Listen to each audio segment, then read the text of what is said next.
What are mirror neurons and why do you need to pay attention to them?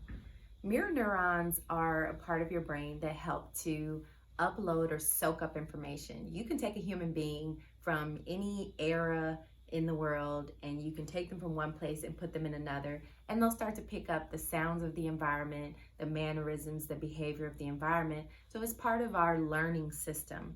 The tricky part about the mirror neurons, though, is that it's much more powerful to get input on what you see and hear than what someone tells you to do. So this is especially noticeable in a parent-child relationship.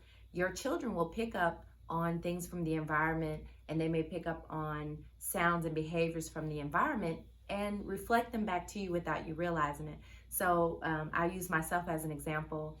When I started to realize that mirror neurons exist and what they did, I realized, like, oh my goodness, some of the behaviors that I'm noticing in my own children have a lot to do with how I conduct myself. So I use interrupting as an example. I'm a chronic interrupter, and my kids were constantly interrupting. And I'm like, why are you all doing that? Then I started listening to myself, and I realized that I'm showing them a behavior that I want them to stop, but telling them not to do it. So mirror neurons, often we are teaching and training through the environment without realizing it, and then not really realizing that we're seeing mirror neuron behavior because it's distorted when it comes back to you through a little person or a big person or through someone else. So it can even be in the manner of style, that the way you communicate with your loved ones.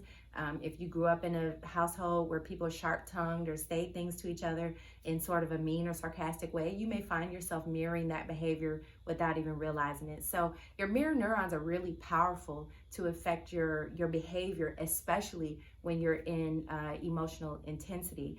This can be a reason why sometimes you may act out under stress in a way that you may not be proud of, or that may be completely out of character, but that's in part because when we're triggered, we go to what's programmed in those mirror neurons to act out versus really using our best mind, our prefrontal cortex. So keep your mind on your mirror neurons, because you need to know where those things are coming out.